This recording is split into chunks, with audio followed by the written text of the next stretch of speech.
Good morning, everyone. My name is Deputy Mayor Stephen Holliday, and I'm the Chair of the Audit Committee. The clerk has confirmed that we have quorum, and so I'll call meeting 12 of the Audit Committee to order. Welcome, everybody. Today's meeting is being held with members of council and city staff participating both by video conference and in person at City Hall in the council chamber. City Hall is open to the public, and anyone is welcome to attend the meeting in the council chamber at City Hall today. The public may continue to participate electronically by video conference. This meeting is also being live streamed online at youtube.com/Toronto City Council Live. The clerk staff have connected remote public speakers to the meeting by video conference, and there may be public speakers in the room with us today. The list of speakers can be viewed online by visiting the Audit Committee's page at toronto.ca/council and clicking the speakers box for today's meeting. I ask for everyone's patience if we experience any delays or technical problems during the meeting. The city clerk has provided an all agenda materials via the clerk's meeting portal. City clerk's IT staff will be available to participants to help with your devices. As part of each agenda item, I'll ask members to raise their hand or unmute their mic if they wish to question staff or to speak. I will then create a speakers list and we'll call on members when it is their turn to speak. Members, I'll just remind you, I'm viewing a screen of you working remotely with a window about that big, so please make a concerted effort to wave your hand if you need to catch my attention. When voting on an item or a motion, I ask members to ensure that they turn on their video and to raise their hand to indicate their vote. Members, this is a paperless meeting, and I want to remind you that you must submit and approve your motions by email. Staff are available at auditcommittee@toronto.ca to help with motions. If there are any visiting members of council attending the meeting today, I would encourage you to turn on your video so that I know that you are present, and I can give you the opportunity to ask questions of staff or to speak. This will also assist the clerk's staff to record attendance for the meeting. Although we are in different locations and meeting remotely today, the committee would like to acknowledge that the land we are meeting on is the traditional territory of many nations, including the Mississaugas of the Credit, the Anishinaabe, the Chippewa, the Haudenosaunee, and the Wendat peoples, and is now home to many diverse First Nations, Inuit, and Métis people. We also acknowledge that Toronto is covered by Treaty 13 with the Mississaugas of the Credit. Are there any declarations of interest under the Municipal Conflict of Interest Act? If you have an interest, please raise your hand or unmute your mic and indicate the item number or the nature of the interest. Madam Clerk, I do not see any indications. Next, we will need a motion to confirm the minutes from our last committee on February 18th, 2022. May I have a motion? Councillor Nunziata moves. All those in favor? Any opposed? And that is carried. So let's proceed with the agenda review. We have 6 items on the agenda.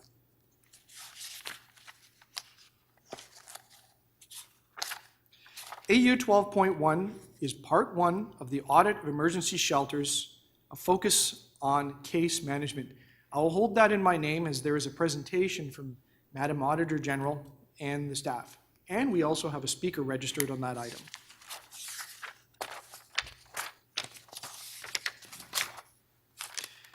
The next item is AU 12.2, Part 2 of the Audit of Emergency Shelters, Lessons Learned from Hotel Operations. We also have 2 presentations on this item from Madam Auditor General and the staff. These microphones are sensitive turning these pages. AU 12.3, Auditor General's Cybersecurity Review, Toronto Fire Services, Critical Systems Review, Phase 2. Are there any members wishing to hold this item for questions or to speak? Seeing none, may I have a member move that item? Councillor Nunziata moves that item. All those in favor? Any opposed? That item is carried. AU 12.4, Auditor General's Cybersecurity Review, Open Source Internet Data Intelligence Review. I'll ask if any members have any questions about that item. Anyone wishing to speak? May I have a member move that item, please? Councillor Nunziata moves AU 12.4. All those in favor? Any opposed? And that is carried.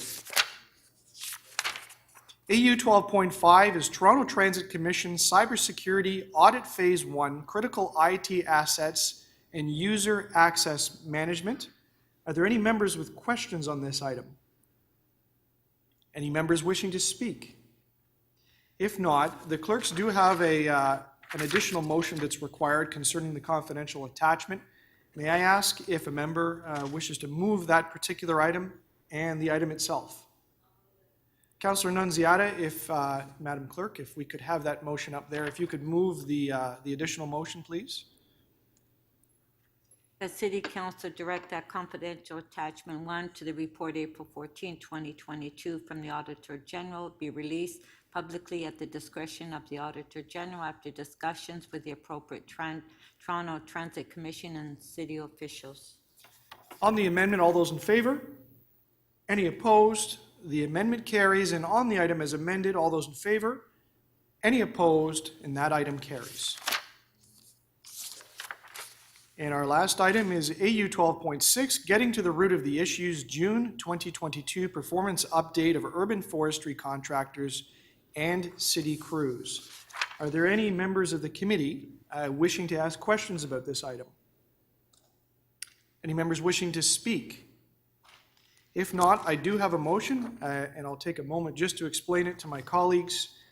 We are very close to the July 2022 meeting, and in conversation with staff, there perhaps would not be a lot of value in bringing an additional report. So I'm suggesting that that the staff skip the monthly report at the next meeting and then come back to the next audit committee when it resumes in the new council term. And at that point, the committee may make a decision as to whether or not the reports should continue directly to audit committee or if they can be folded into the larger process between the Toronto Public Service and Madam Auditor General to manage the status of audits. So I hope you'll support that. On the amendment, all those in favor? Any opposed? And that is carried. And on the item as amended, all those in favor? Any opposed? And that item carries. So we'll go back up to the top of the list. And we will begin with the presentations. Madam Auditor General, Ms. Chan, will be up first when I call out the item name, AU 12.1, Part 1 of the Audit of Emergency Shelters, a focus on case management.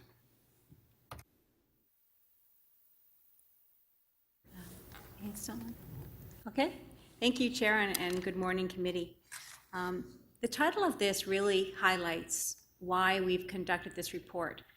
SSHA has some great plans, and they're moving through their programming, and what we felt was that this was important for a solid next step in the shelter program, and it's a roadmap for SSHA to more effectively guide each client on their journey towards stable housing. I'll go over a background, audit objectives, and some key findings, and then I'll summarize what we've seen. Housing is inherent to the dignity and well-being of a person and is a key determinant of health. That is from the SSHA report. And you'll notice up there on our continuum, we've conducted a number of audits. Our past audits are shown in subsidized housing, and affordable rental. But our current audits are in the homelessness and the emergency shelter system. These are the plans that the city has, and the Housing First approach show that people are more successful in moving forward in their lives if they first have housing, understanding that there needs to be wraparound support, but it's important to get some stability so that people can move forward to find housing and to be more independent. So our audit objectives looked at three things. Is it more cost effective to be moving towards housing versus being in an emergency shelter? Is the case management working effectively? And you need case management to support people as they move through the shelter system. And the third thing is, are the systems and data available to effectively monitor how things are happening so that you can make strategic decisions and support everybody moving forward? And really what I'm talking about here is the underlying management information system. And our key findings in this area are three. Shelter beds are expensive, so the move to permanent housing as much as possible is important. Case management activities need to be more consistent across the providers and across the system. And it's important to have a system that helps you to understand the story of people individually, but also at an aggregate level, so that focused, almost boutique responses to individual groups can help to move people forward. And this is a big difference. So in emergency shelter and hotel programs, you can see it's quite expensive. And that there's lots of wraparound services included in that. But if you look at the supportive housing and the subsidized housing and the market housing, you can see that it is very expensive to be in the shelter system. And part of that is obviously wraparound supports that will need to transfer, but you do have a big opportunity to move people to a more stable environment where you can. So shifting and allowing those monies to be spent to support people is going to be really important. And it's going to be important to make investments in permanent housing. This one diagram helps to summarize where our audit fits on the continuous improvement area. This is from SSHA's annual service plan, and it shows the intake and the prevention and the intake of people coming into the shelter system. And you need to have focused services to move people through the system into more stable housing. And the audit was looking at the case management in the system. So said another way, without having an effective underlying IT system with an effective case management system, it's very challenging to move people through. So that's where you can best support SSHA, in my view, at this time, to make the best solid step forward as they move forward. So this is 3 years of data wrapped up into one slide, because that was the scope of our work. And 46,000 people spent at least one night in a shelter, and 40% of those were discharged, so about 6,000 a year, and they could be discharged to long-term care, they could go to family, they could go to short-term care. We did have challenges with the data within the system, but this is the best information we could find that was available. And you'll see that there's a lot of families in the private market housing. So if you look at the yellow, it's the number of family clients. And you know, they're moving through some of the families, but you'll see later on there's more families in the system. This is an interesting pie chart. What this shows you is the green and the blue. That shows that you're under 180 days. But as you get into the yellow and the red, these are people who are spending a longer term within the shelter system, some people up to 10 years. And while I know that you know, there's various reasons for people to be there, it was important for us to highlight this so that strategies around different groups can be put in place. So think about the expense. I don't believe, and the general manager of SSHA is here, but I don't believe the temporary shelter system was meant to be almost long-term care. So I think this is just highlighting and not making judgments, but to say this is an opening of a conversation I think that needs to happen. And here you have your shelter standards approved by council. And you know, it really does say that there's responsibilities on both sides for the person within the shelter system, but also for the people that are supporting them through that system. And it's supported through case management. So it's important that both sides are working to develop a plan to move people forward through their plan.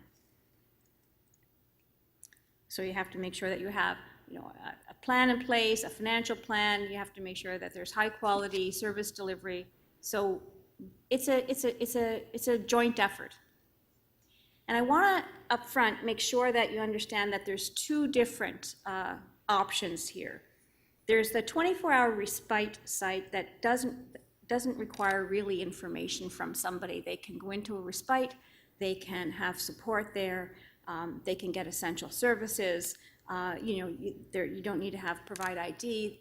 But over on the shelter side, the standards are in place, and it really does identify that there's certain things needed to move people into housing, including ID and information around their finances. So that's where our audit focused.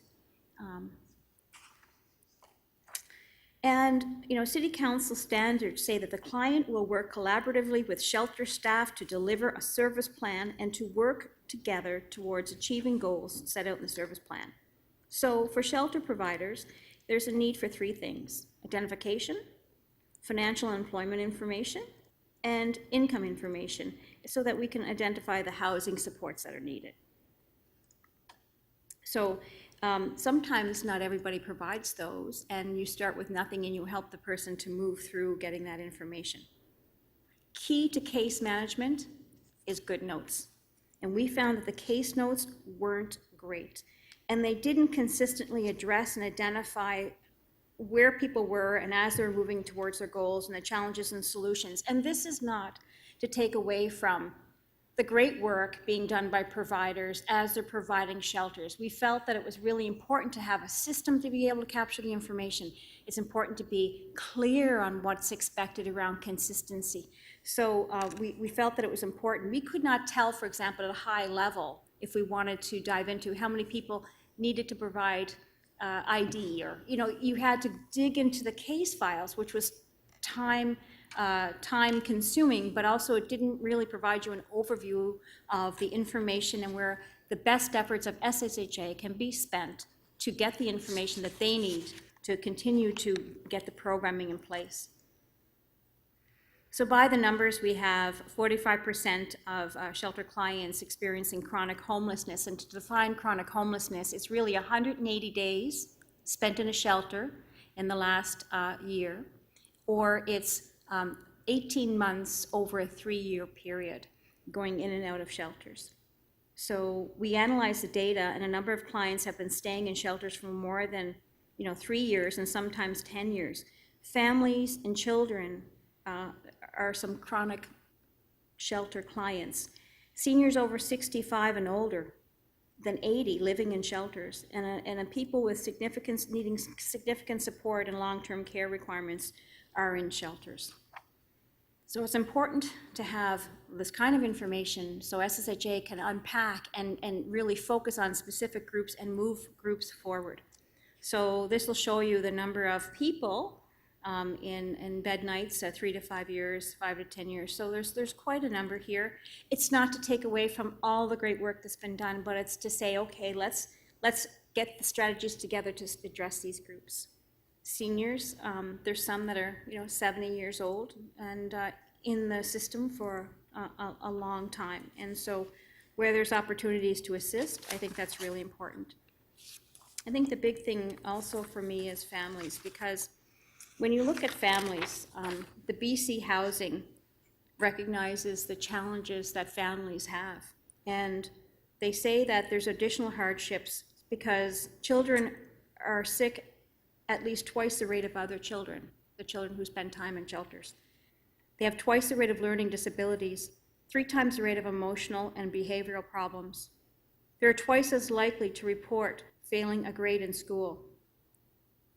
People are of school age, they have depression, anxiety, and sometimes, there's challenges. And when you think about it, the instability of where you're going to be is quite challenging. I think that was probably the most touching thing for me in this work, because it's important to set children up for success because they're our future. So reducing chronic homelessness and using the information we're providing in this report to develop a case management system that's going to support SSHA and the underlying information system that's needed, you need to make sure that there's quality data so that insights can be formed and you can rely on the information that's there. We had to include a scope limitation within our report because we couldn't be confident in all the numbers. That there's consistency in structure and case management to make sure people are getting at least the same delivery of the same level of service and just being consistent in what those expectations are. and a better understanding of supports and services needed to improve outcomes. So this slide, I know we've provided a little bit of information prior to this, but this is to focus on the fact that in addition to the roof over somebody's head, the investment in the wraparound supports is going to be important as the SSH moves forward. And some of that information was not captured in the system. So you do have some recidivism of groups coming back into the shelter system, and we can't tell whether it's because the post-discharge supports were or were not there, because that information isn't captured on a consistent basis. So, you know, while I'm identifying, you know, a number of things that need addressing, it's the next step, I think, in SSH journey to get there. So it's to help them to move forward. So, you know, it's important to strengthen how SSHA, I'll go to the next slide here, to increase oversight of case management, to clarify standards. One of the things that's really key that we noticed was that, you know, the goal is to get the best outcomes for each client. What that looks like is different for different people, different groups of client. Perhaps somebody needs, you know, more support around them in more of a long-term care facility, so that somebody else might be able to live independently. It's really important to define what the best possible outcomes for each client is. And really sharing information, you know, with the right kind of privacy, you know, consent, and just enough information to support somebody in the post-shelter discharge is really important. For example, you know, in my work, somebody may be ill. I don't need to know what they have. I just want to know how I can support them. And that's the kind of information I feel the needed supports to make sure that as somebody moves into permanent housing, they're successful. So, you know, this is going to be important in the system. And I'm going to give you just two pictures of a system. When a person goes to one provider and provides the information that they have, that information isn't shared into a central system. So they may think they're in the City of Toronto shelter system, and they may think, as they move to a different shelter, that that information carries over. It doesn't. So you already have a vulnerable group, and it's important that if they want their information to be carried with them in the system, that they can identify that, and that's automatically done. This would be an example of a person who can go into any shelter, and where they picked up on their case management plan, that can keep moving forward. You know, so it's as people move, they can move forward, and that helps them to not repeat what they've brought to the table, but to keep the consistency and moving forward to move them into more supportive housing. So in summary, there's been a number of people that's been discharged from the shelter system over the past 3 years, and that's great. There's lots of hard work that's been done. There's great plans that are in place. For the next solid step, it's important to keep growing the housing options, and I can say that this City Council has been doing many things like modular homes and moving through getting housing options. The second thing is you're going to need to understand the story once of somebody, and a case management system with goals to move forward has to be in place, and it has to be effective and consistent. And the third thing is you absolutely need an information and case management system, an IT system that's going to allow SSHA to focus on the clients and not focus on trying to get information out of the system, which is very difficult to get. So management has agreed to the 12 recommendations, and you know, I'll stop there, and then I believe my colleague, Gord Tanner, does have his presentation. Would you like me to just continue with the slides? Thanks very much, Beverly. If you could do that, that would be great. Thank Sure. you. And good morning, Chair and committee members. Next slide, please. So as the Auditor General had noted, Shelter Support and Housing welcomes the recommendations made in this audit report and fully supports all of the recommendations. Next slide. The recommendations from the case management audit by the Auditor General align very nicely with recommendations and priorities identified in our Homelessness Solutions Service Plan adopted by Council on November the 9th of 2021. And again, we welcome this opportunity to strengthen our resolve with respect to the themes that the Auditor General has identified. Next slide. So in the Homelessness Solutions Service Plan, we've got 6 priorities, and the recommendations that we've been discussing align nicely with 4 of those priorities, including delivering high-quality service, reducing chronic homelessness, developing an integrated systems response, and strengthening and modernizing the sector. Our Homeless Solutions Service Plan will be implemented over the next 3 years. And the report also aligns nicely with our interim shelter recovery and infrastructure plan, which outlines in partnership with Corporate Real Estate Services and the Housing Secretariat, how we will conduct a portfolio review of our existing shelter system to identify existing shelter locations that might be suitable for conversion to supportive housing. This will contribute to the reduction of chronic homelessness by prioritizing resources for maximum impact. And I think, some of those clients that have been with us in the shelter system for such a long time, it's looking at those programs that we might be able to support to transition into long-term supportive housing, because those clients are, in fact, using those programs as de facto housing and getting the supports they need in those programs. We will continue our focus on permanent housing solutions. And this continued throughout the pandemic response, but also increased to ensure that people who are at high risk of COVID-19 related harms were able to access permanent housing as quickly as possible. Our plan will work to complete the electronic implementation of a new common assessment tool called STARS to provide a person-centered engagement approach to support individual needs. And finally, although not mentioned in the auditor's report, our service plan also has a heavy focus on equity and understanding what additional barriers some marginalized communities face when attempting to access shelter and housing services. So this includes our commitment to working closely with our Indigenous partners and continuing efforts to address anti-Black racism and all other forms of discrimination. Next slide, please. So opportunities to strengthen support for shelter providers and increase the focus on case management include updating our Toronto shelter and respite standards, creating new contracts that provide clear guidance on the minimum expectations of case management, and working with legal services to strengthen information sharing practices across the sector within the existing privacy legislation. And I think one of those latter slides that showed the barriers to sharing that information is a barrier to a client's success. It means that they have to retell their story if they come into a new shelter. And we've been working really hard to try and overcome some of those information sharing challenges and fully support that recommendation. I think it will lead to better outcomes across the board.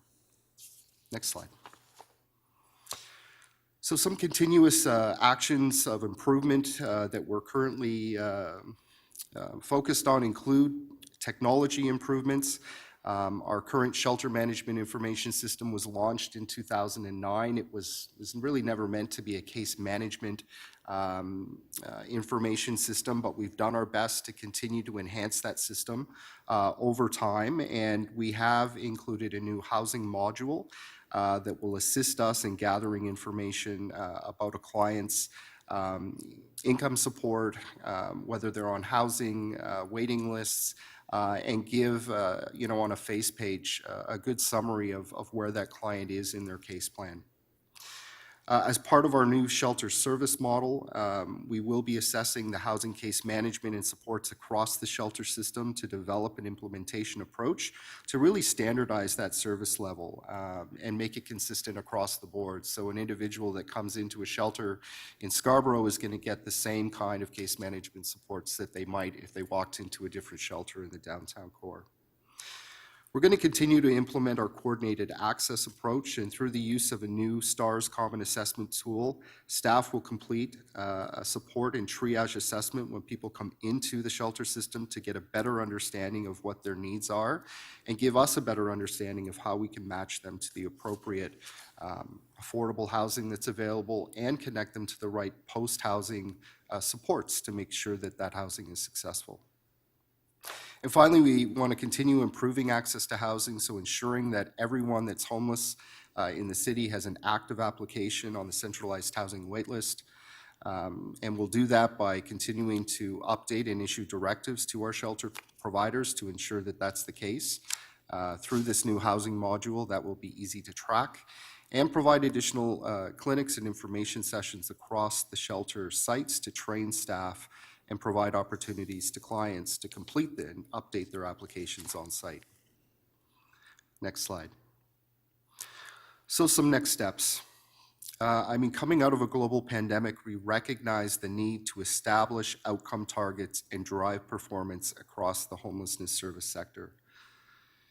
Interpretation and application of service standards requires ongoing support to shelter providers through the development of guidance, tools including technology, and regular information and training that reach frontline staff and leaders with the goal of improving quality and consistency.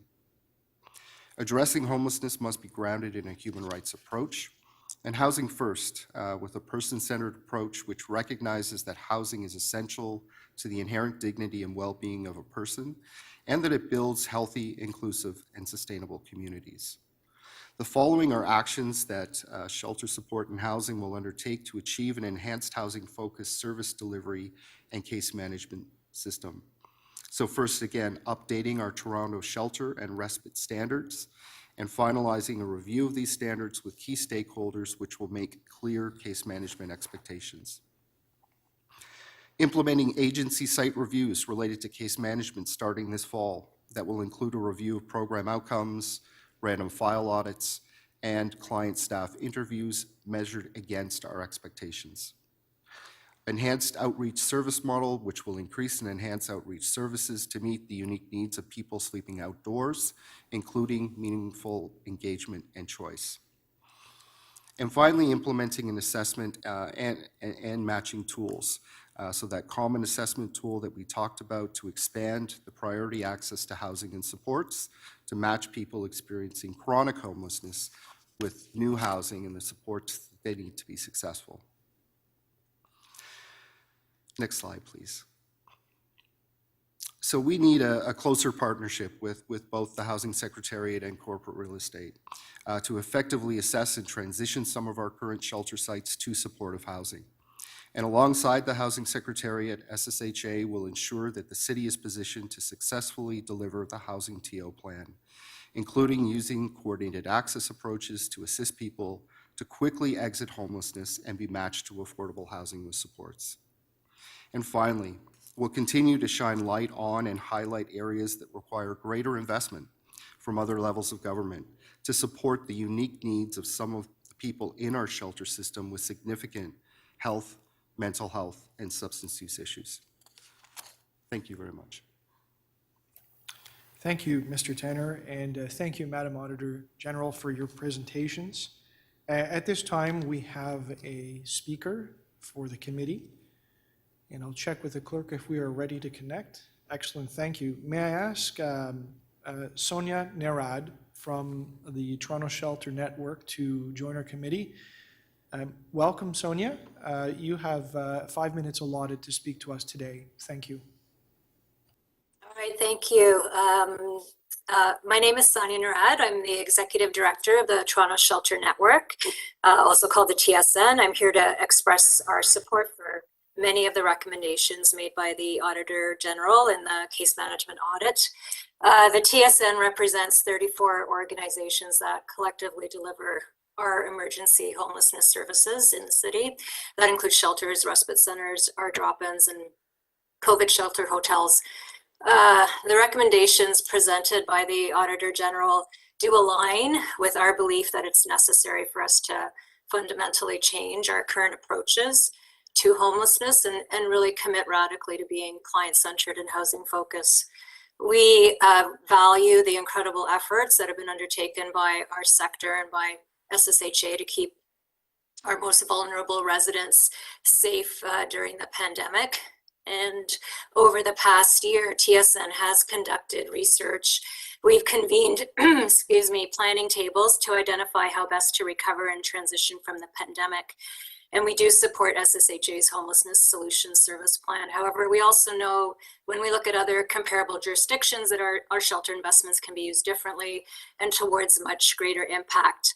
Well before, and certainly since the onset of the pandemic, the city's been spending hundreds of millions of dollars on emergency shelter programs that, to the best of all our intentions, are not moving people out of homelessness. So unless we do something different, the number of people entering and staying in the shelter system will continue to increase.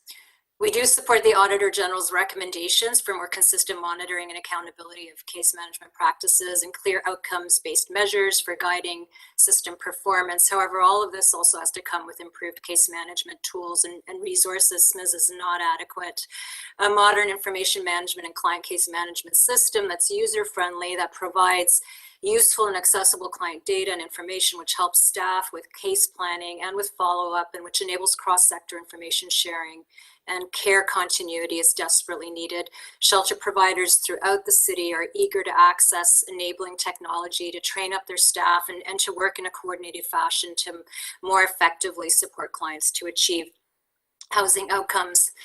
And the same financial investments that are used today on our emergency shelter system can be reallocated to reduce homelessness. The Auditor General noted that emergency shelter is significantly more expensive than supportive housing or subsidized housing, rental subsidies or housing allowances. So the TSN is calling on the city to be bold and to be really focused in how we allocate our resources. A good number of shelter residents can get back on their feet with solid case management support, with rental subsidies and housing allowances and post-housing follow-up. And this is really vital for youth and for children in particular, if we want to, again, break the cycle of homelessness, and we need to divert children and youth from our system as quickly as possible. And for people who are chronic users of shelters, those with severe mental health challenges or using substances, or who are aging in the shelter system, we can reinvent ourselves and deliver tailored long-term shelter. Thousands of people already consider the shelter system their home. So let us move forward in providing dignified housing that includes the health and the mental health, the harm reduction and treatment supports that people need in order to live in a dignified way. And we recognize that housing is really complex, and we'll continue to advocate along with the City of Toronto to other orders of government to do their fair share. However, the city is making decisions every day about how it's allocating our resources. And so while we wait, or we can wait for the province to step in or not step in with supportive housing dollars, and as we're doing that, I do believe we can make decisions today to revision how we are doing things and how we are spending our resources so that we can start to really improve people's livelihoods in a more immediate way. Thank you very much for hearing from us today. Thank you for speaking to the committee. I'll turn to my colleagues and ask if anyone has any questions of you. If it's okay, I'd like to ask a couple because we've got an expert here with us today, if that's all right. The report talks about different stories of people, and we've got human beings here that we're dealing with, thousands of them, and they all have unique stories. But I just wondered, in your experience as a shelter operator or associated with a consortium of people that operate shelters, is it possible to group people into archetypes or personas? So, this group among the thousands of shelter users, this group of people kind of share common traits or common reasons for accessing the system or how they access it. Is it possible to do that, to kind of break it down into, sort of a model client? Have you seen things like that? Yeah, I mean, to some extent, the shelter system is already organized around populations historically, right? So we have shelters that are focused on youth or on people who identify as women. And then this other huge group of just adults. Over the I think especially since the pandemic, we've seen that they're probably, well, first, a couple of things. So first, there's no one solution. We're all unique individuals. We all have distinct preferences and distinct needs. That said, I think we also have seen that there are particular groups who could benefit from really tailored types of programming and tailored types of facilities, like in terms of the design of the facilities. And youth, of course, continues to be a population that comes to mind. People are aging in our shelter system, and you know, if they were not in the shelter system, they'd be aging maybe at home, or they'd be aging going from home to a retirement residence to a long-term care facility, and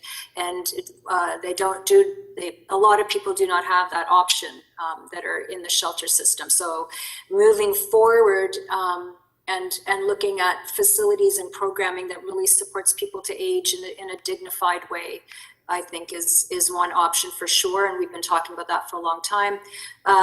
I mean, people with mental health and or substance use issues have very, very distinct needs for sure, and higher support needs than a lot of other populations. And I know that SSHA has been looking at options to really support those populations in a more intentional way, and so that is something else. I think the one, and I think this is grounded in evidence, the one recommendation we would have is to really look at scale of any design that is being put forward, and to be really focused on creating communities rather than institutions. I think we know, given the number of experiments in Toronto, whether it's in the shelter system or our public housing system, that large institutions such as Seton House or the previous Regent Park, where we didn't have community and just were kind of like housing people in a really manufactured way, does not work. And so that would be, regardless of how people are grouped in terms of their needs, to really be wary of that. Thank you. The report, as we've talked about, focuses on case management, about the person, Yes. about their journey. But there's some examples that the auditor provided that were really interesting to read on paper, and it talks about the struggles that people have engaging in the system, whether for one reason or another they don't want to share information, or they are not able to participate in the advancement of their case. What do we do in those situations? Do you have experience? Like, how can you help someone if they're not able to go along the process? Any thoughts on you know, what we can offer to be, you know, more human, to help human beings that have those barriers of moving through the process? Yeah, good question. I wish I had like a simple answer. I mean, I am not a service provider.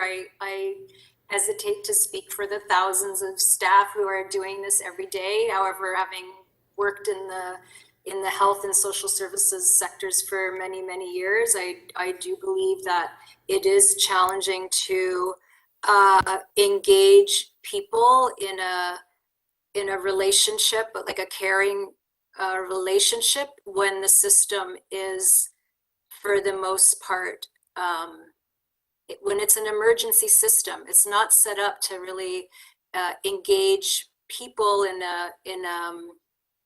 I don't know, like in a deep way. It's constantly reacting. Like if you've walked into a respite center or into a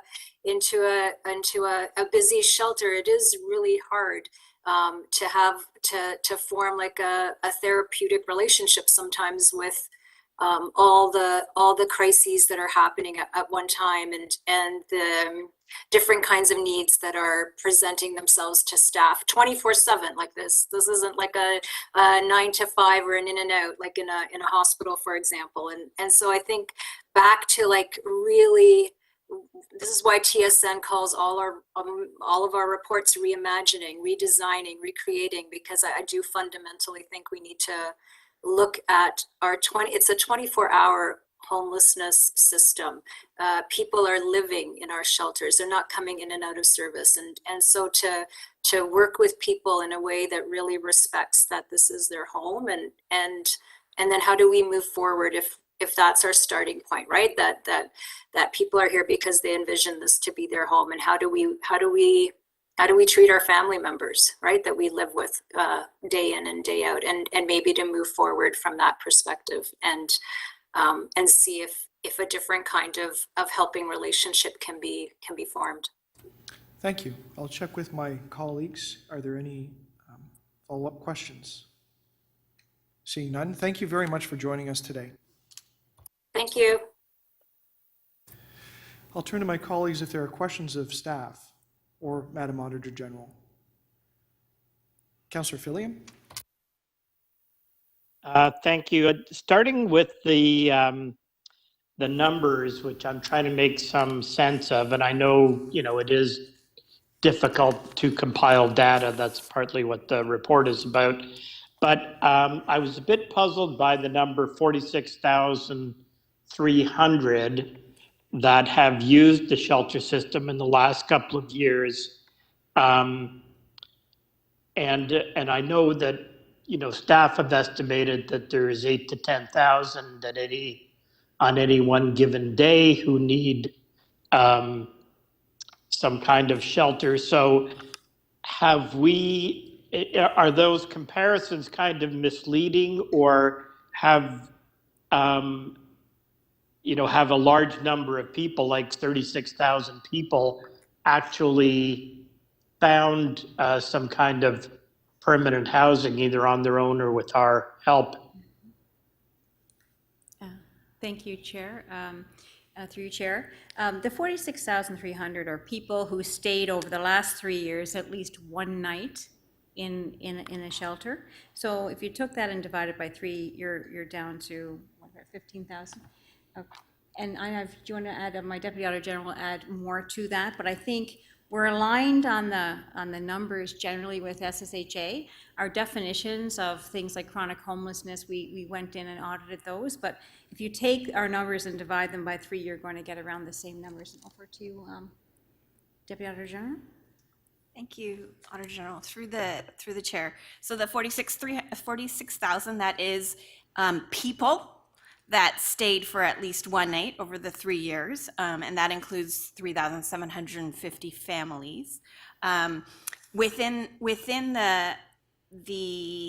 these people, they may or may not have been discharged to housing, and so they may come into the shelter system. They may be going in, staying in somebody's sofa. They may be living outside. It's that of those people, 18,100 have been discharged to permanent housing. So they may be discharged for other reasons. They may not return back to the shelter system. Of those people, 18,000 have been been discharged to housing Over 3 years. over 3 years. And the number of chronically homeless, can you tell me what that is again? Pull that number up. It's on our slide. Do you have it handy? So there's 10,000 active shelter clients at February 28th. So an active shelter client is anybody that has used the shelter system within the last 3 months. So between December and February, of those, about 45% are experiencing chronic homelessness. So about 4,500.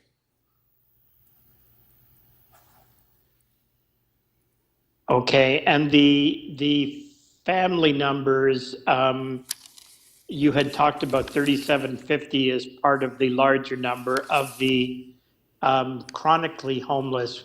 Do you have a number that would be families, or if you don't, perhaps Gord Tanner or Abby Bond might? We might even have a slide Through here. the chair, there are, at February 28th, of the active shelter clients, there were 200 families, 206 families. So that's families of 2 or more people. So I guess a question of Abby. I know when we were talking about supportive housing, a couple of councillors were suggesting sites for family use, and if I remember correctly, we were hearing back that that wasn't the major need, but these numbers would seem to indicate something other than that. Or am I mixing two things up? Maybe I'll start, but I know that Gord and his team have this information. So good morning, Councillor. Through the chair, our focus was on those people experiencing chronic homelessness. And of those people, really the majority are singles, but maybe I'll let Gord and his team speak more about that. Thanks for the question, Councillor. Yeah, I mean, by ratio, certainly the number of people experiencing chronic homelessness are primarily singles and maybe couples. We find that families, do have access to a range of income supports that singles don't necessarily have, whether that's a child tax credit or greater income from an income support program. So currently the pressure on the shelter system of folks that are chronically homeless is mostly experienced amongst single individuals or couples. But are there like literally hundreds of families who are chronically homeless in our city? Last question. So I think the auditor with respect to this data found that there were about 200 families that have been in the shelter system for more than 6 months and met the definition of being chronically homeless. Thank you. I'll ask my colleagues on the committee if there were questions, and Councillor Fillion, we can certainly come back and do some follow-up. Yes, yeah, if you could come back to me, thank you. I'll check. Councillor Nunziata? Yes, I have a couple of questions. So on recommendation 3B, if I can have the Auditor General just to elaborate a bit on that recommendation as far as the long-term care. Sorry. Do you want to provide that recommendation to me? The recommendation is related to long-term care? Yeah, 3B. It's the recommendation in the Yeah, report, I have that. 3B. Thank you. Your question is? Yeah, if you can just elaborate a bit on that, so I have a better understanding what the recommendation to request a province to operate the facility as a long-term care home. Certainly, thank you. Yeah. As we've identified, there are a number of elderly people within the system, several of whom have, really big needs. And it's really almost like a long-term care. And so it's almost medical. And if you think about other people who are in the long-term care homes, it's often funded by the province. And I think that by identifying who needs support in that manner, there may be an opportunity to get that support because it's really not a temporary shelter situation. It's really long-term care. And so I think that really working through those cases might be worthwhile to see if there are opportunities to deal with those in a different way and get the support that's needed and highlight and provide the dignity that may be important for them. So could we not assist them in getting into some of our long-term care facilities that we have? I'll put that to Mr. Tanner, if that's okay. Thanks very much for the question, Councillor. Certainly, and I'll use the George Street redevelopment project as an example at Seton House, where we've got a number of senior men, and as part of that process, worked very hard along with our long-term care partners here at the city to try and move some of those men into long-term care. Some of the challenges that we faced is that part of this population group has perhaps some more significant mental health and substance use needs that sometimes are not accepted into a long-term care environment.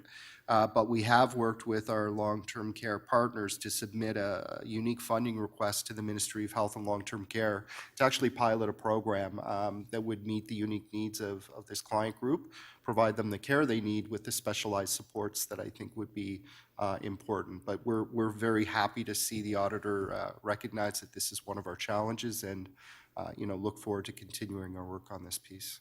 Yeah, if we do provide the support they need and the funding for that, if we're able to house them into our long-term care facilities that we do have, I think that's a win.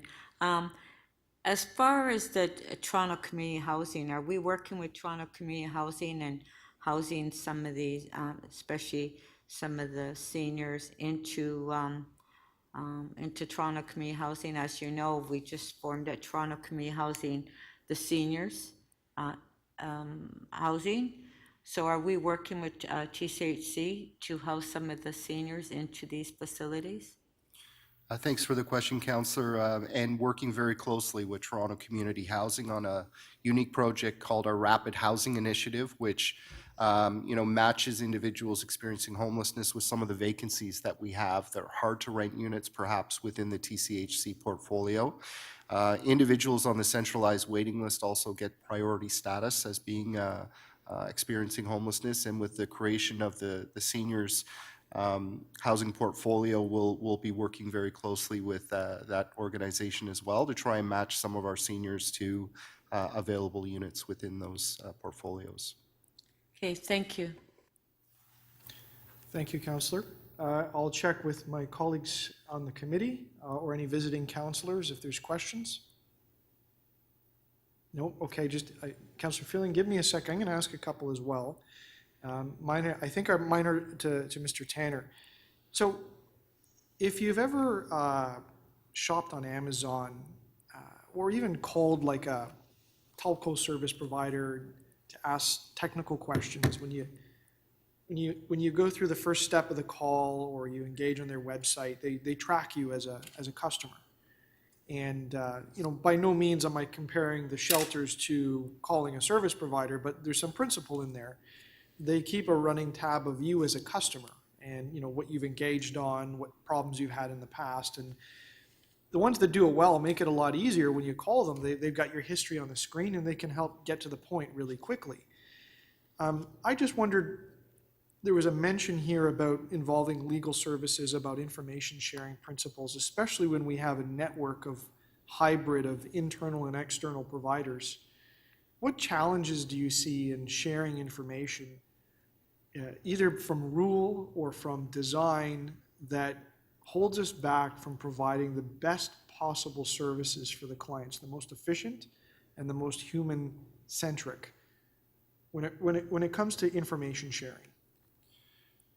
Yeah, thank you for the question, and through you, Chair. So every client within that uses the shelter system does get a unique identifier and is logged as an individual unique user in the system. We've been working very hard to continue to enhance that system to capture more information around the client profile, if you will, and we'll look to do, as I mentioned, this triage system and tracking of other things like their participation on waiting lists for housing and so on. That information is held, but only available to a shelter provider where that client is admitted. If the client leaves that shelter and goes to another program, that information, other than that unique identifier, is not immediately available to them. We identify this is a barrier to providing the best service to individuals and feel that they should be able to, and in many times they actually expect that their information is shared across programs. And so instead of that person coming into a new shelter and having to explain their situation from the start again, we much prefer to have that information with the client's consent available to share across the some 100 different shelters that we're currently funding in the city. We are working with our legal and information and privacy colleagues to see how we can overcome the information sharing and privacy legislation to ensure that can be done in a good way. But it has been challenging over the years to be able to achieve that. Will you come to council if you need help with that? I know that we can't necessarily change the legislation, but we can certainly make recommendations on that, especially if it is, for the purpose of trying to help a client better. Through you, Chair, we certainly will. We, like I say, are working with legal services right now, and we have, one of our staff almost full-time on this file to try and find a path forward. If that is not fruitful, I think we would come back with an update to council on our attempts to do that. I'm going to ask you one more question, then I'm going to ask Mr. Etta to comment a little bit about this. But, major companies like banks and so on use business intelligence tools to keep track on aggregate levels, their customers and their interactions. We do it here at the City of Toronto with 311 calls. And just as an aside, I think every councillor on the call can relate when we get the call from a constituent that says, I've been dealing with 311 on this matter for weeks and months. And, councillor, I need you to fix it. And we say, I'm sorry, we don't have line of sight into your case into the 311 system because there's a privacy stop there. You got to start again and tell us your story from the beginning. And that leads to frustration because sometimes there's an assumption that we've got all that and we don't. So at least I can personally relate. But back to the business intelligence tools, is there a look or a view to use those within the shelter system? Because you've got a lot of clients and you can start to learn about the problems that you're trying to solve just based on the information. But you've got to get to the data, you've got to process it, you've got to harvest it. And I just wondered if you're heading that way so that we can work smarter. Through you, Chair, absolutely. We understand data is essential for us to move forward in connecting people to the right supports, and in fact even working with Abby so that the Housing Secretary can be building the right type of housing with supports that people in the shelter system need. We look forward to trying to enhance the current technology that we have that is approaching its end of life. I'd say our data has come a long way in the last few years in terms of us understanding who is in the system and how they use the system, but we are very focused on improving and a continuous improvement approach to both our technology, the data we're collecting, and how we can use that data to connect people to the services and supports that they need. Thank you. And I'm gonna ask Mr. Etta, I'm gonna slip one more question and I'll go back to Councillor Fillion. Mr. Etta, can you provide some comment to the committee about the information technology role? And I want to say more specifically, away from the end thing, which is the IT system, but can you bring business consulting services to SSHA to help them with their journey on enhancing a case management system, tackling these issues about sharing information among components of the system, internal and external, and deal with the privacy issues, get over any barriers, and finally, do what I was just talking about getting better business intelligence tools to bring back, there's not just a statistic of 40,000 people in the shelter, but here is all of the inner workings of that number and unpacking it and understanding the different components to it, but having the business rules and the processes first before you go to an IT system. Have you got people that can do that? Have you done this before? Through the chair, thank you very much for the question, Deputy Mayor Holliday. The simple answer is yes. We have worked with SSHA in the past in some of their applications, and we can certainly work with in terms of, I think what you're speaking to is the business process reengineering.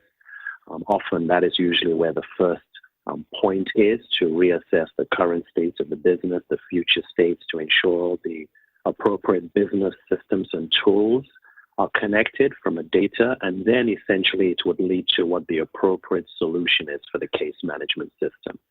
And I know working with SSHA in the past and some of the activities we've worked on, we can do that, and we can find the appropriate resources, whether those are resources in-house in the city or whether those are resources we need to work in partnership with SSHA to acquire, to ensure that we walk through in terms of their business process, which will lead. So I'm very confident that we can do this. It's the same approach we're having in many divisions within the city. Thank you, Mr. Etta. Back to Councillor Fillion. I believe you wanted a second round of questions, sir. Yes, thank you. I'm just going to return to the families issue. Obviously, any person who's chronically homeless has a heartbreaking story behind it, but the ones involving families and children just seemed especially so. So I'm wondering if I'm missing something. I just don't quite understand why that part of the chronically homeless population wouldn't be at the very top of the list for supportive housing, and or if it's more appropriate for other permanent housing in the city's portfolio. Through the chair to Councillor Fillion, I'll start, and maybe again Abby could fill in the background. I certainly did not mean to indicate that there is still significant need for families to access affordable and supportive housing in the community. There are at least one and perhaps two projects that have recently launched that do support families. One in Councillor Fletcher's ward on Gerrard Street East, that we were recently transitioned into supportive housing run by Wood Green. And I believe another project on Parliament that would be looking to work with, I think it's single parent families, but I'll pass that to Abby for her feedback. Yes, thanks, Gord, and thanks, Councillor. Through the chair, definitely families we have included supportive housing options for families in the programs that we have been securing from the federal government. We have continued to ensure that really the chronically singles has been the priority, but not, we haven't excluded families from the program. There have been some, as Gord mentioned, both at Gerrard and also Parliament as well. We do see families, because they move through the system somewhat faster, generally, that it may be more appropriate to support them through the use of Canada-Ontario housing benefits or rent supplements to help them move into the private market, and also through the RGI waitlist into social housing, rather than purpose-built supportive housing. But based on the audit recommendations, this is something we'll continue to look at, certainly in our next round of federal funding. Okay, thank you. And then just on the long-term care suggestion, are there examples elsewhere in Canada or North America where long-term care, as we know it is used to house people who are chronically homeless, who may have some significant issues, as Gord was describing? So I'm not sure who that question is of, for whoever wants to take it. Sure, and through the chair, Councillor Fillion, certainly when we were looking at the George Street revitalization, we did look at a few models across the country, I believe one in Ottawa, one in Alberta, and that forms part of our vision for the new George Street revitalization project. When it returns to George Street, we hope to have a pilot unit amongst the long-term care beds at that facility that will meet the unique needs of people experiencing homelessness. In the meantime, we had developed a proposal, which I'm happy to share with you, and submitted that to the Ministry of Health and Long-Term Care for something more immediate. But it's certainly time to pick that application up again and see what we might be able to do with it with the new government in Ontario. Okay, thank you. And those examples you gave, would they, or do we think they would qualify for long-term care funding from the province, according to the current definitions? Certainly the individuals, and through you, Councillor, the individuals that we have identified in the shelter system at Seton House, for example, do qualify for long-term care. They do have they have been assessed and are deemed eligible based on their care needs to be eligible for long-term care placement. What's challenging, as I mentioned, is finding the right home with the right kind of supports that meet those individuals' unique needs sometimes. Sure, but just again, just to make sure I understood you, that you are kind of piloting one of those, and would that qualify, in your opinion, for provincial funding as long-term care?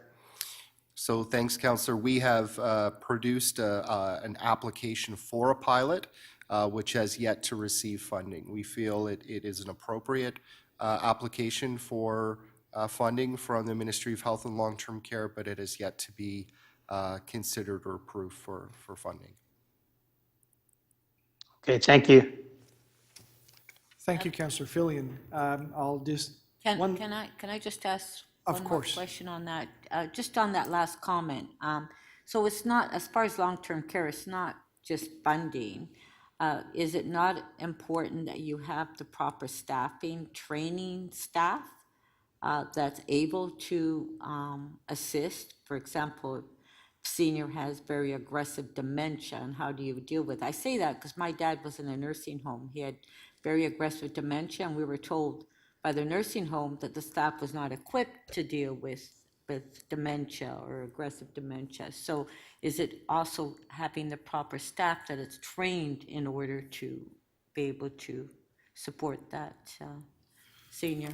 Yeah, through the chair, Councillor, you're exactly correct. So this proposal did sort of scope out what the staffing needs would be, unique staffing needs would be to support this population. And that's a main part of it, is having the right skilled staff that are trained to provide the right type of care, to provide these services. And so it, you know, it might be an enhanced level of funding that's required to provide that care, but certainly that is a key component of it. You're right. thank you. I'll do one final check with my colleagues on the committee or any visiting councillors if there's any other questions of staff. Are there members wishing to speak on this item? I'm going to speak briefly then. If you could start my clock, please. I'd like to thank, of course, Madam Auditor General, Ms. Chan, Mr. Tanner, everyone involved. I mean, I think this is a great audit. I enjoyed reading it. It provided a lot of insight. Even though I've been on council for a number of years, you learn something every day, and you learn by reading these type of reports about how the system works or how the system could be better.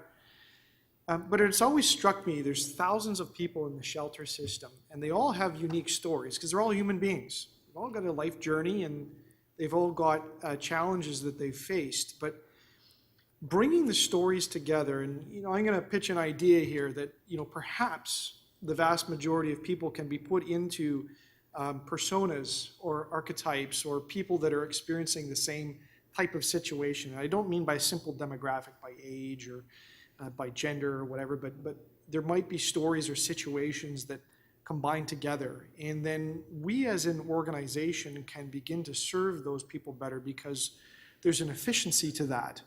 But it comes back to the classic question.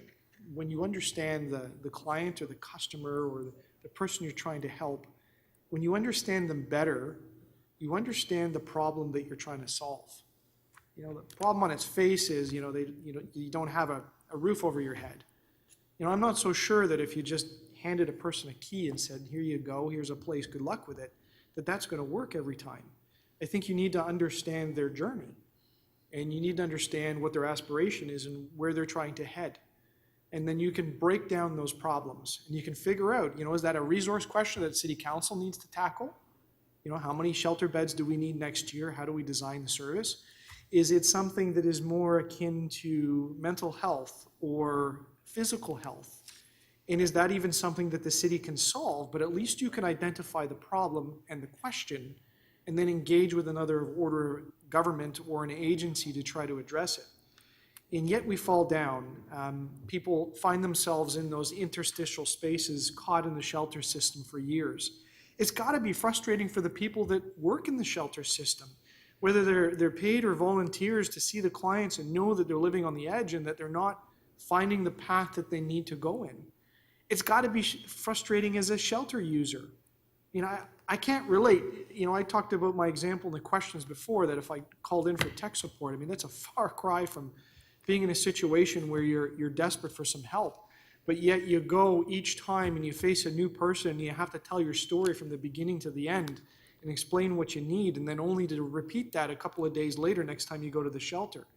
So I really hope this audit report, like the audit reports always do, they are the catalyst for change. And I know we can do it. I know we can do a better approach to the system. I know that we can remove those barriers. I know that we can invest in the IT systems to make it happen.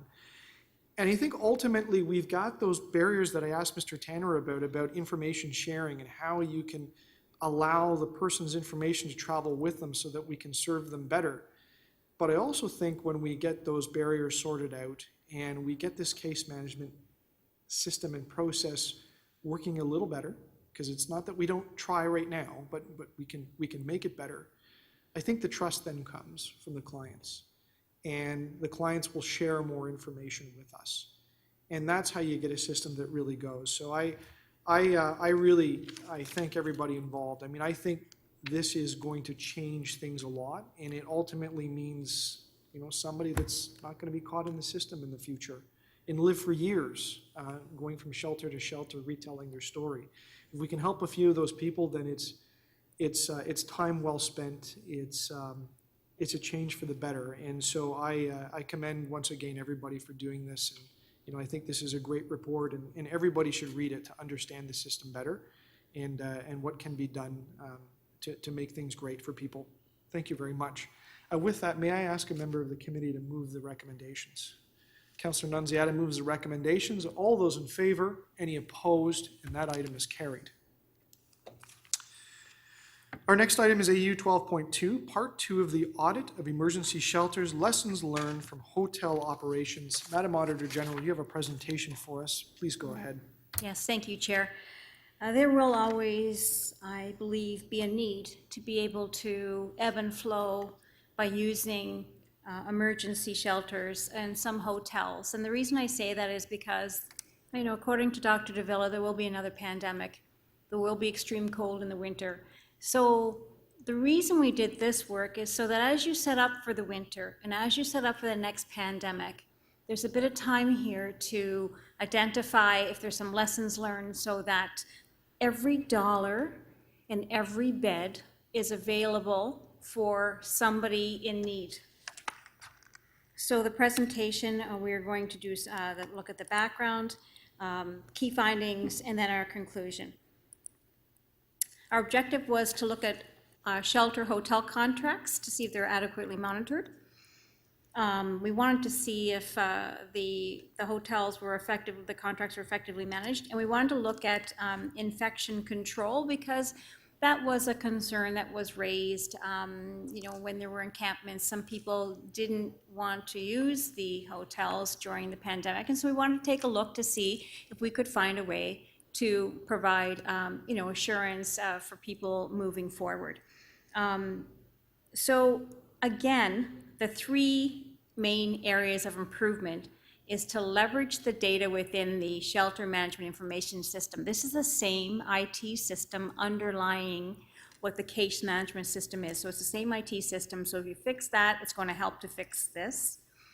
It's important to build confidence in the safety of the shelter system by being transparent with the infection control, and we have strategies for that. And then strengthening contract management. And so what we found was, this is for leased rooms, these are not the pay-per-use rooms, but what we found for the leased rooms was that 80% were occupied by shelter clients, but we also found that 16% were rooms that weren't available for client use. And then we found a small, about 50 rooms at the end of January, 53 rooms, that were newly brought online January 1st, but at the end of January, they didn't show in the shelter system. So the green area is what you see when you're looking for a place for a client. There's a client, they looked, there was only 8 beds that looked to be available at the end of January. That's the small blue sliver. But really, when you dig into it, there was maybe 53 beds available, but there's also 270 rooms that are used for other purposes. And those other purposes are, it could be that there's a turnaround in rooms, there could be, it could be used for some offices, it could be used to store things. And what we're suggesting in this audit is to take a good hard look at those, maybe put them within the system and identify so you can have a window into what they're using them for. Certainly some of them are needed to be used, and we're not suggesting don't have wraparound services, but we're suggesting if there's an opportunity, for example, to store belongings maybe in a trailer, just take a good hard look, because at the end of January, when there's extreme cold, and if you do have COVID this year, we definitely want to make sure every bed is available for that person that needs to have a bed. And this is just another way of showing it. So the beds we're paying for, the occupancy that you see is the beige. That's what would show in the system. The extra leased rooms, this is the leased hotels compared to the pay-per-use hotels. The leased rooms, there's in excess of the capacity, and they are not shown in the system. So really monitoring that and getting that in place now to prepare for the future. We understand this was a ramping up for the pandemic, and we understand things get very busy. What we're suggesting is, continuous improvement. There's an opportunity here, so let's take a step back and make sure that every bed and every dollar is being used. So leveraging the data for more value. Data, again, is super important. They're challenged in the system that they have right now. Certainly get the extra beds listed in there, but use that to make sure that they're all filled. This is the option. Somebody may need to be in an exposed area if they don't have a room to go to.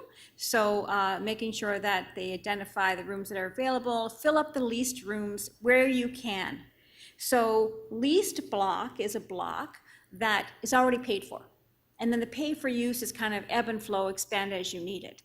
So where there's an opportunity, fill the leased rooms first, the rooms that are leased first, and then use the pay per use. So for example, maybe instead of holding a group of rooms for where people are moving from encampments, and we don't know how many are going to go into the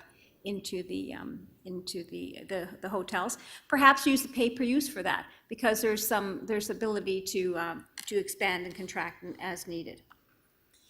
Building confidence in the shelter system. Really, we did hear in February 2021 that it's a vulnerable population anyway, and they are at increased risk of COVID infection. And I understand, and we heard in the press that people were concerned, but what we also saw was the city taking action. And we saw that they hired an IPAC specialist. We saw independent assessments happening. Now, these are third-party groups contracted to come in, and they provided really detailed assessments.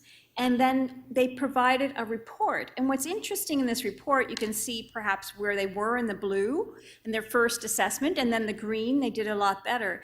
And posting something like this, and I think, Gord, you called it like posting a green flag, like when you go in a restaurant and you know that restaurant has been inspected and it's safe, that's going to be important as it goes along. It also make sure that the people that are working within that environment know, because you have a vulnerable population with hotel staff and also service providers and meal providers, so it's really key that everybody's on the same page. So having that is important. Strengthening contract management. I'm going to turn it to my Deputy Auditor General, and she'll walk through this piece, please. So the third area we wanted to really highlight is about strengthening contract management. What's important is that for strong contract management, staff reviewing the invoices and authorizing the payments need to be knowledgeable about the contract terms. Payments shouldn't be based on what they think should be paid, or what they believe the contract terms to be, or what they feel is reasonable and customary. Staff should be paying according to the express terms of the contract. And this is an area where we've seen in multiple audits, multiple divisions, where it's a common theme. All our divisions, all city divisions need to pay attention to the contract terms for effective contract management. Next slide, please. What this slide is trying to show you is that it's important to address contract management by design and have strong controls at the outset of the contract. So before, because if you don't address it, it will, potentially the problem will get bigger. And that's what we saw here. So for the hotel operator who operated 6 hotels, in a report, what we were finding was that these issues actually started small. There were legacy contracts that were looser, not as strong, with 2 hotels and 200 rooms, which were mainly used for refugees and families. By 2019, the SSHA had put out an RFP, had much stronger contracts in place, but we're still managing the old way. And then at that time, still 3 hotels, 500 rooms. Then in 2020, when COVID hit, there was a need to expand capacity at hotels rapidly. And that means adding 3 hotels, and now you're at 1,400 rooms, which is nearly 3 times the size. And so this is why it's important to fix even the little things at the outset before they grow, because the impact can increase over time. Next slide, please. So the contracts, actually these hotel contracts are pretty straightforward as far as city contracts go. They're short, they're easy to understand. And what this one page shows with the pricing is that it's very clear on the pricing that it's inclusive of all costs. So whatever the hotel said they were going to charge, it was inclusive of all costs, both for the room rates as well as for meals. Next slide, please. So we've gotten this question a bit, what is the extra DMF? Some people will say it's a destination marketing fee because that's the acronym DMF is common in the industry, and the percentage rate is aligned with what that was. These hotels were not part of the Greater Toronto Hotel Association program.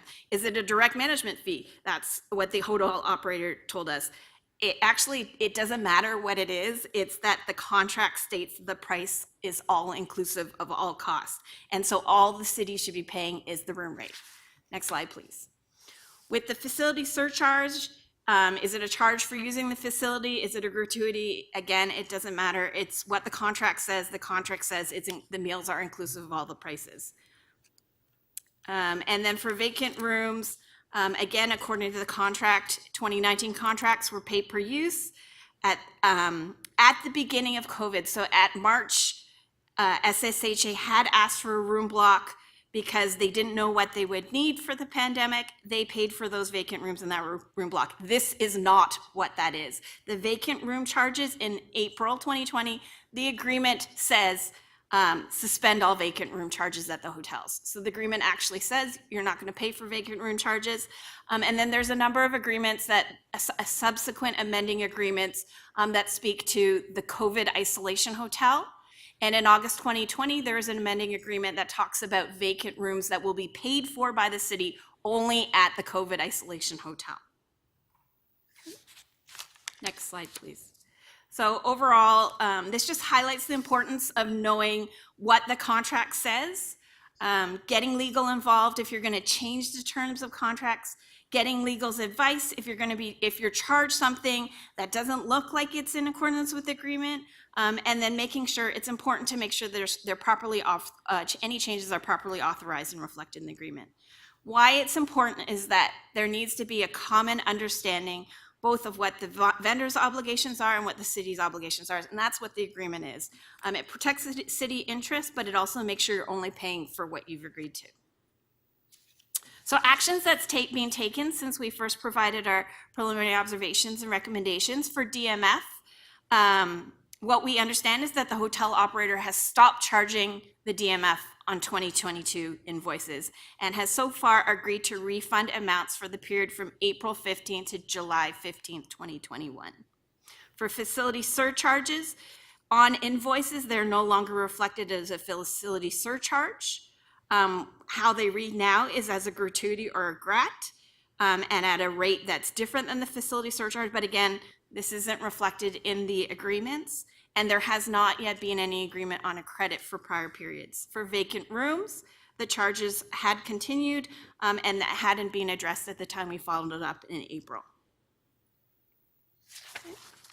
The other thing we wanted just to highlight quickly is for effective contract management and ways to improve going forward is look for opportunities to reduce costs. So within these agreements, there were optional pricing for things like the use of banquet rooms, meeting rooms, that type of thing. So at one hotel alone, the $840,000 is for one hotel alone, where they were using a banquet programming space to store belongings that were left behind by shelter clients that were no longer staying at the hotel. And so that was $840,000 at the one hotel. We had seen the use of other hotels that we had visited where they were using storage space as well, similarly. And then there was the optional pricing for the use of printers, and the city was charged $68,000 for the use of 2 to 4 printers. Next slide. So just going forward, the importance of strengthening contract management. SSHA should make sure they have a robust internal control framework, so they're paying according to the contracts and recovering any amounts that are overpaid. But what we wanted to highlight is that CREM, Corporate Real Estate Management Division, they had already started supporting SSHA through the pandemic at the leased hotels. And this is an opportunity for the city as a whole to continue to support SSHA. CREM is the specialist in real estate and facilities. And so getting them to help with negotiating the best rates and managing those agreements at the hotel facilities and verifying invoices. This is what they do on a daily basis. And so helping if they take this on as soon as possible, this helps SSHA focus where SSHA is the specialist, and that's addressing homelessness. And so that's. Yes, and I would, thank you. Yeah, my microphone is, there we go, thank you. What I'd like to add is we did also look at the invoicing for the leased facilities, and there was no extra gratuities and extra charges, and the rates were similar to what the rates are now. So, so we're looking at those two. I think there is an opportunity for CREM to support SSHA in a big way to make sure the payments are okay. So looking at wrapping up, leveraging data is a common theme. Problems with the system need to be corrected, the IT system, that's a common theme across both audits. The city has done work since February 2022 to do independent inspections in IPAC, and I feel that posting that will help with any questions in that area. So that's important to keep going. And the third area is to strengthen the oversight and contract management, getting it ready first, and for Mr. Tanner and his team to reach out to those specialists that can support them when they move into the next pandemic or the winter is really important. So that summarizes our presentation. Thank you, Madam Auditor. And Ms. Chan. Mr. Tanner, did you have comments additional for this? Yes, through you, Chair, we have some additional slides, if you will, just to carry on here, and if you could flip them, that would be great. So, Shelter Support and Housing, again, welcomes the findings of the Auditor General and appreciates the independent review of our shelter hotel program. Homelessness is a complex social issue that's become more challenging as a result of the pandemic and requires solutions from all levels of government, business, community organizations, and individuals.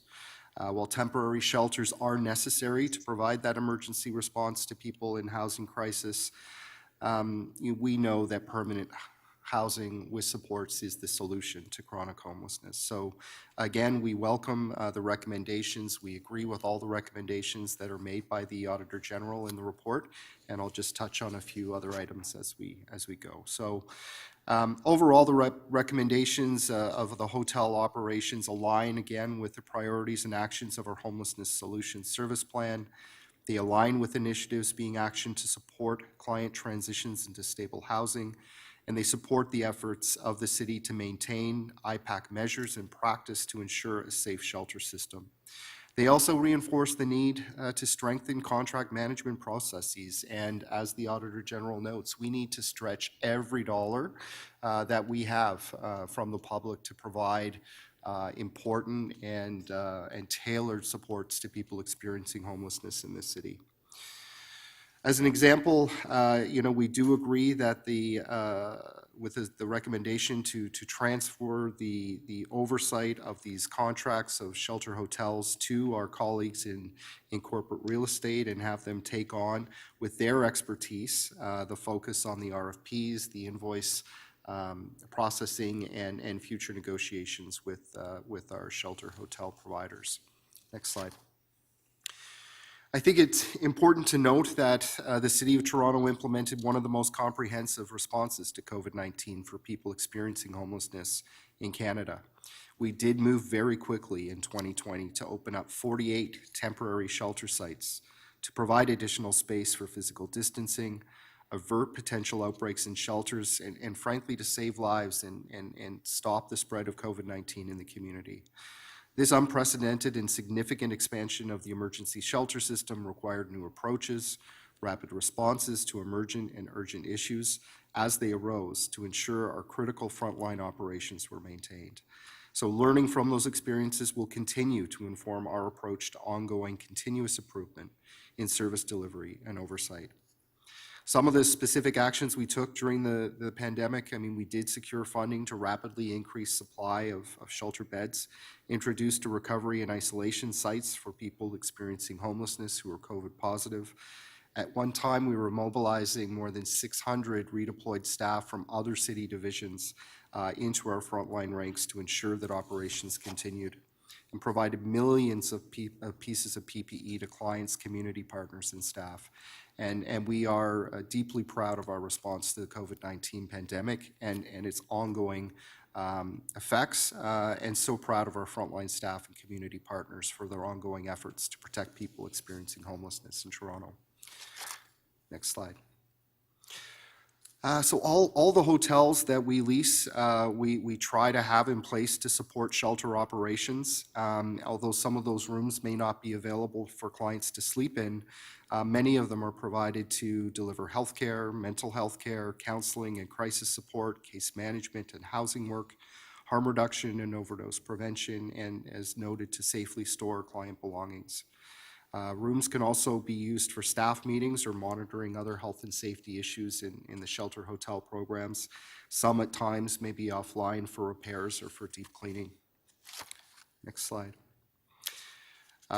Each hotel also had a period of ramp up when we leased it, which led to some rooms not being used immediately during that ramp up period. At times, some shelter providers held rooms for client isolation for people who were COVID positive. And at times during outbreaks, rooms were closed to new admissions due to direction from Toronto Public Health. We were holding rooms back for people living at encampments throughout the pandemic and continue to do so with a small number of rooms each day. But listen, we agree with the Auditor General that our current IT system does not allow us to determine which rooms are offline for these various reasons at a quick glance. For support services, repair, storage, or deep cleaning, and we will be undertaking a review of all of our space in the hotels to see if we can make more rooms available for clients to sleep in. And we will be working with legal services on these vacant room charges as we go forward. Next slide. So building confidence in the safety of the shelter system. I think as the auditor notes, and thank you for your feedback, our IPAC practice and the conditions did improve over the course of the pandemics, and through daily meetings with Toronto Public Health, weekly meetings with the shelter sector, and then bringing on board that third-party consultant really to get out there, do assessments, over 600 at our 110 shelter sites. They trained over 2,500 staff in person. And our quality assurance visits and reports have demonstrated that our IPAC practice and conditions have improved over time. Toronto Public Health also reports that the frequency, duration, and the number of people infected with COVID-19 during each outbreak has diminished over time. That said, we do agree with the Auditor General finding that greater transparency will build that confidence that's needed and fully support publicly posting these reports at the shelter sites and perhaps on our website as well. Next slide. So strengthening contract management. Staff did work to try and reduce costs when the pandemic hit, and as the Auditor General notes, managed to negotiate some lower room and food costs, which offset about $7 million between April 2020 and August of 2021. But we acknowledge that there needs to be an enhancement to our contract management and oversight. And we do agree with the recommendations of transferring this tranche of contracts with the hotel providers over to CREM makes a lot of sense to leverage their expertise. And it then centralizes all of the shelter hotel contracts with CREM. Going forward and aligning with the already underway citywide real estate transformation, we will work with CREM to plan and identify our requirement for hotel space going forward. And really moving these responsibilities over to CREM with the support they need will allow us to again focus on the work, which is working with clients to get them into permanent housing with supports. Next slide.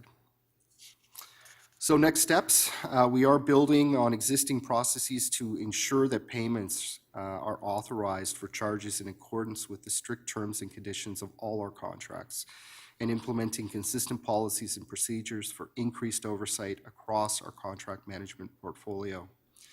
We're working with CREM and legal services to complete a review and identify options to recover some of the costs incurred. And it's important to note that the hotel vendor has identified they're willing to work with the city to resolve this issue.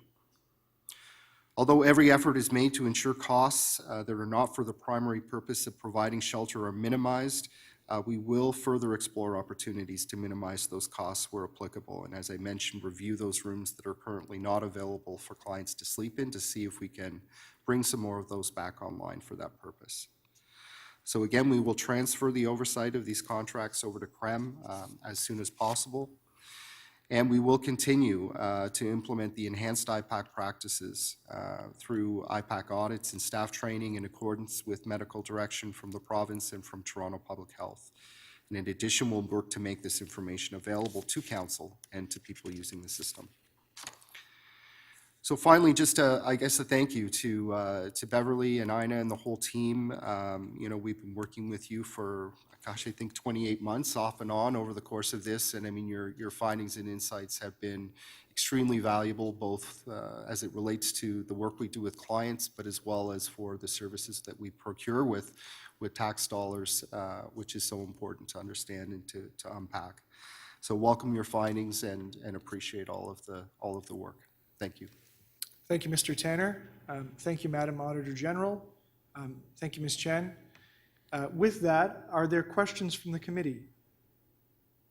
Councillor Fillion, please go ahead.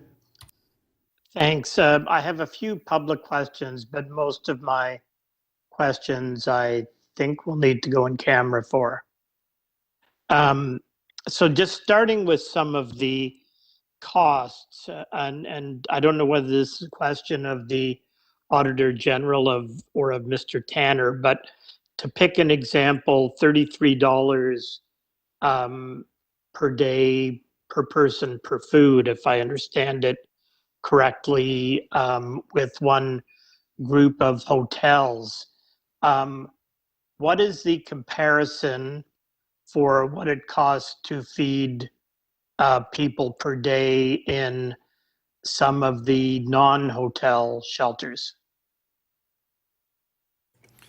Through the chair to you, Councillor Fillion, you know, where we have the ability to have an on-site commercial kitchen with our dietary staff, you know, the cost, you know, per day is just north of around $12 the last time I looked at that. You know, these sites, majority of which, with a few exceptions, are catering food to the clients. And access to those dietary on-site meal preparation arrangements are not in place.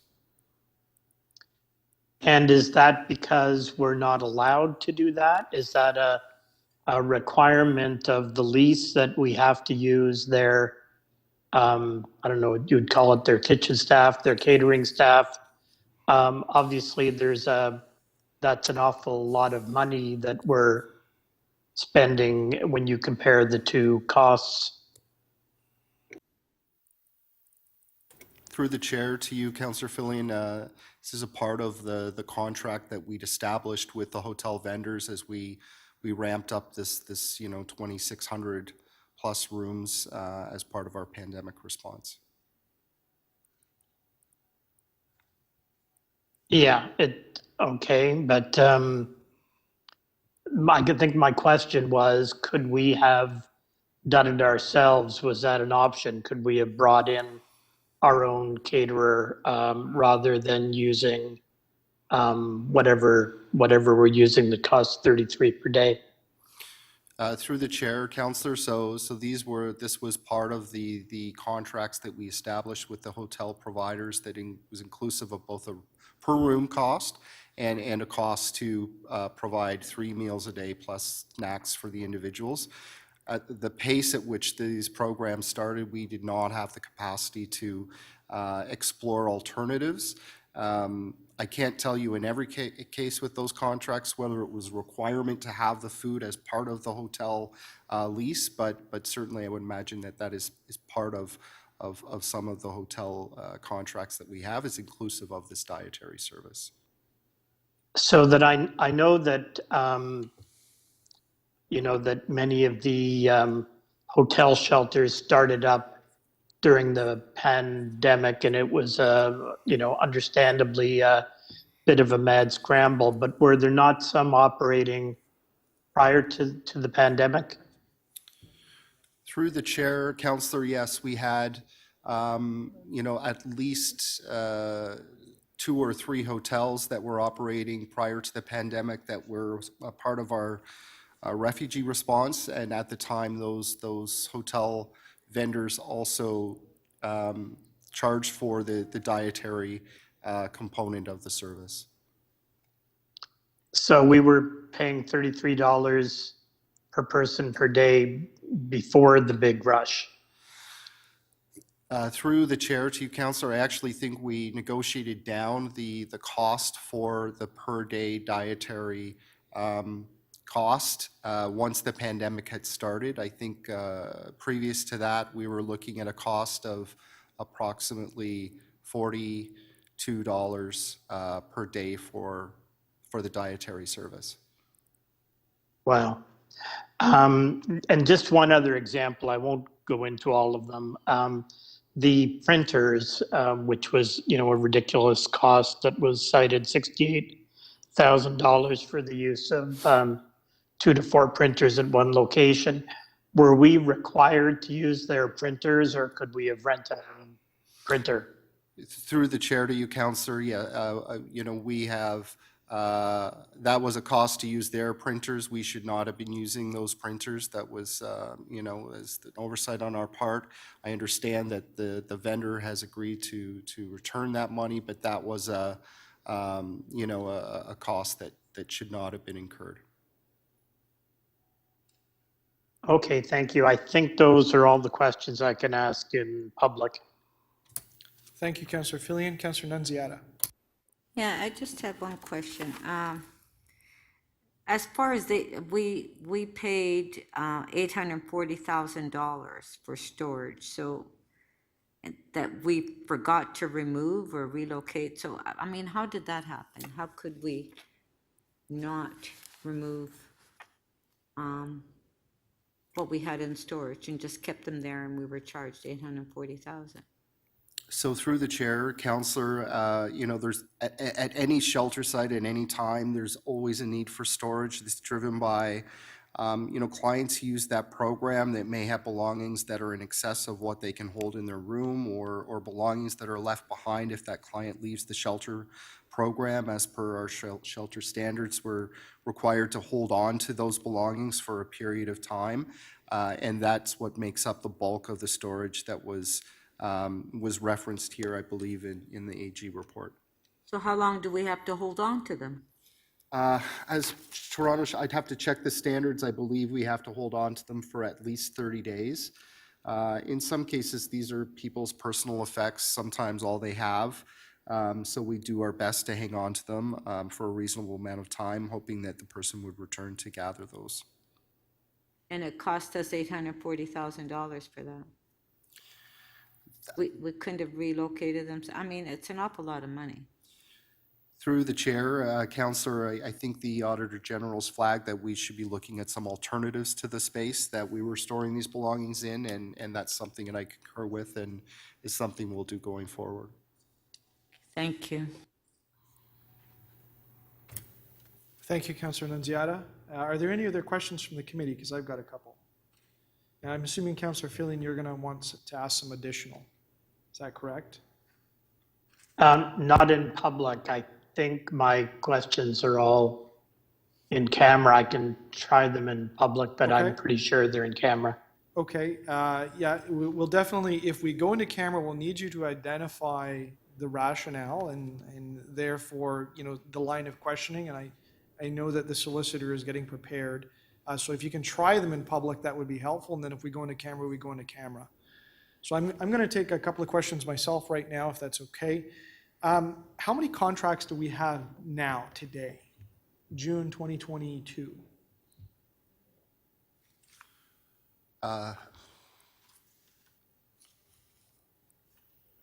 Through the chair, Councillor, or to the chair, you know, we have, we're leasing 27 sites still.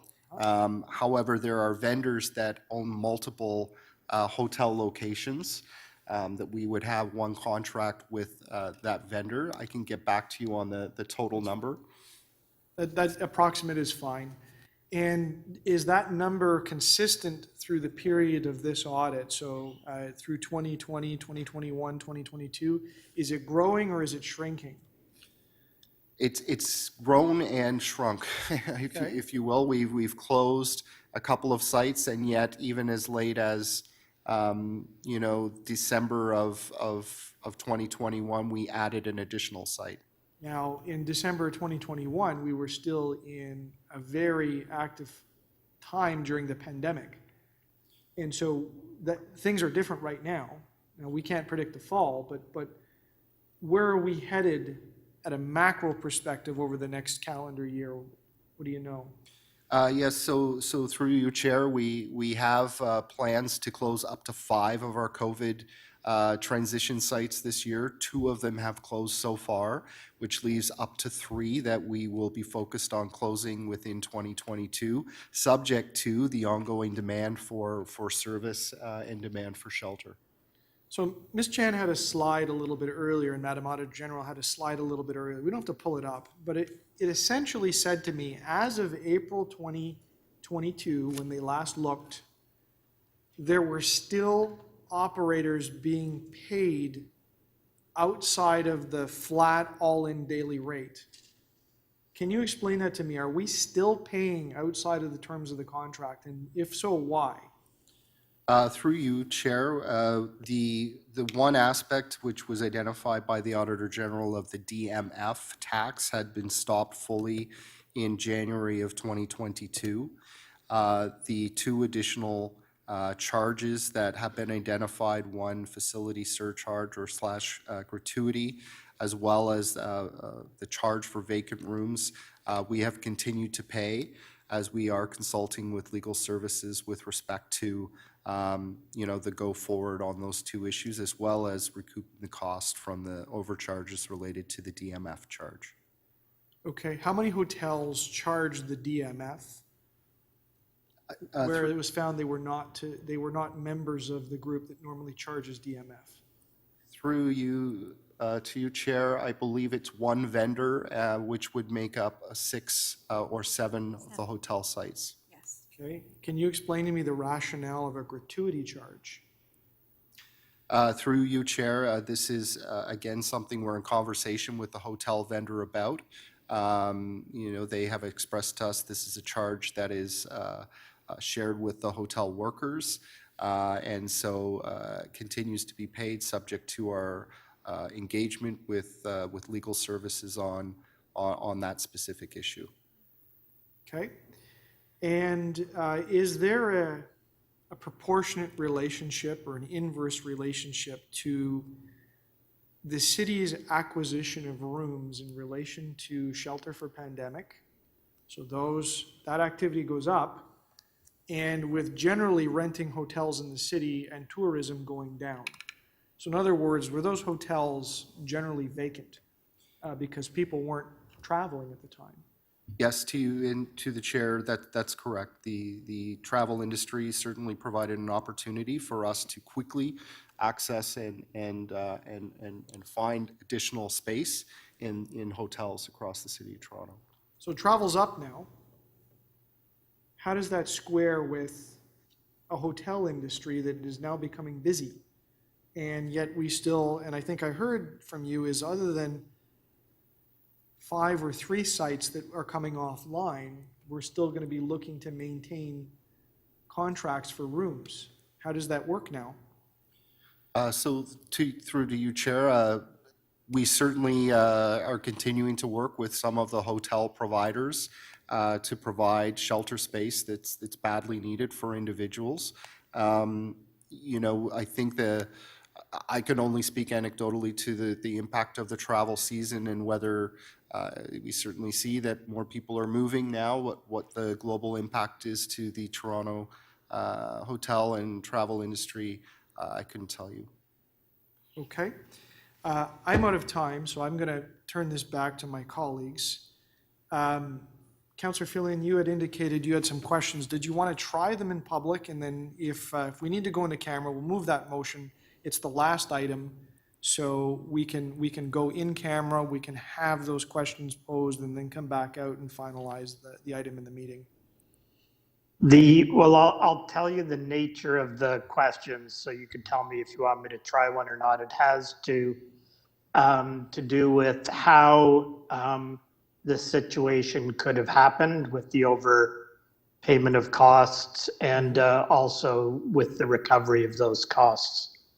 Okay, so Madam Clerk, I don't know if you have any connection with the legal services, or if they can comment if that line of questioning needs to be placed in camera. I don't want to compromise any process that's ongoing or contemplated with public questions. Through the chair, this is Christina Hendren, solicitor for the Audit Committee, and I'm recommending that we go in camera for that question. Okay, very good. Madam Clerk, could you prepare a motion to go in camera with the appropriate clause? Councillor Fillion, would you be willing to place the motion once it's ready? Yeah, sure. Okay, thanks. We'll do that. If you can read that, Councillor Fillion, please go ahead, and then we'll go into camera on this item. Thank you. That the Audit Committee recess its public session to meet in closed session to consider this item as it pertains to the receiving of advice that is subject to solicitor-client privilege, potential litigation, and the security of the property of the city or local board. Thank you, Councillor Fillion, and if you just bear with me for a moment, I will make sure that I follow the script. All in favor? Any opposed? That is carried. Madam Clerk, as I go through my papers here, is there anything else that you needed me to cover before we go into closed session? I can read the script if that's preferable. All right. So members and staff, we have one item that requires a closed session. Only the staff identified as required participants by the city's senior leadership team or Madam Auditor General will participate in the closed session on the various items. Other staff will be placed in the WebEx lobby until their item is considered.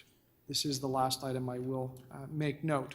If you are disconnected while in the lobby, please reconnect using the same meeting details that you used at the start of the meeting. WebEx may automatically disconnect you after a period of time. Although this process will take time, it will ensure that only the relevant staff are present for the closed session on the items. Similar to how we handle closed sessions during in-person meetings. I will ask everyone for their patience with any delays and technical issues. And so the motion has been placed regarding the particular item. I will now ask staff to disconnect from the meeting if they are not required as closed session participants on AU 12.2. I will ask the city clerk to temporarily close the meeting to members of the public and to only provide access to members and required staff for the closed session portion of this meeting. In addition, the YouTube live stream will be suspended until the closed session is over. Members and staff, I would also remind you to arrange your surroundings so that no other person observes any part of the closed session debate.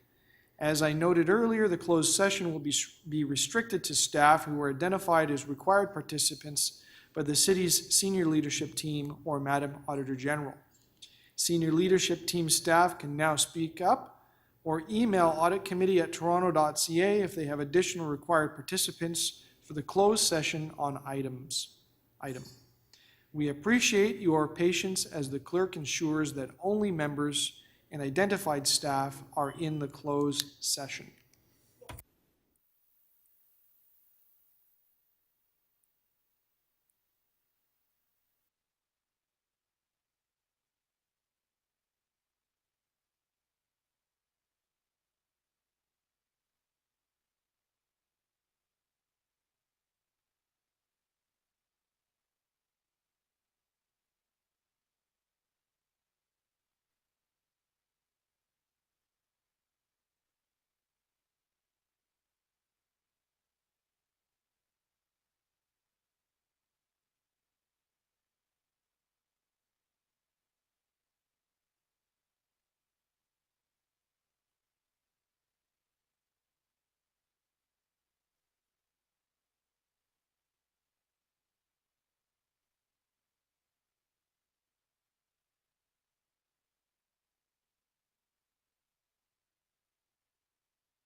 team to pay $15,000, and we're going to pay $16,134.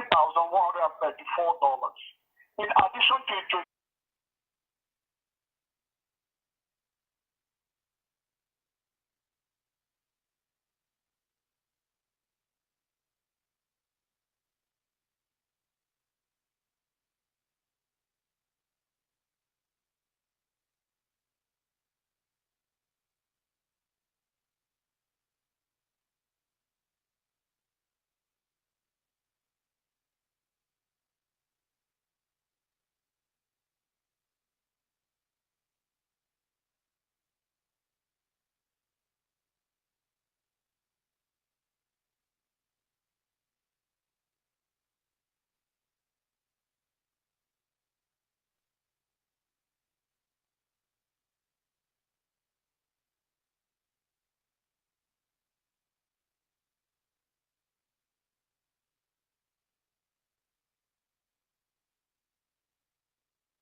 Okay, welcome back. We're now back in public session. The committee will now consider publicly the item considered in closed session.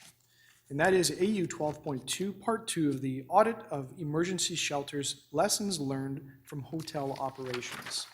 I'll turn to my colleagues. Are there any members of the committee or visiting counselors that wish to speak to this item?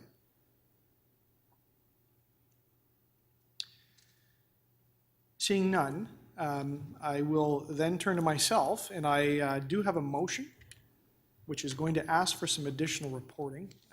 Madam Clerk, if that may be displayed. And in the interim, I'll paraphrase. There's two parts of the motion. The first is to ask the General Manager, SSCHA, and Legal Services to report to the next council meeting with an update on the progress of recovery of all charges that are not in accordance with the terms of the contract, and also to request at the next audit meeting in July a further progress update on the recovery of all charges that are not in accordance with the terms of the contract, and also some general information about the terms and conditions of the agreements and how they work.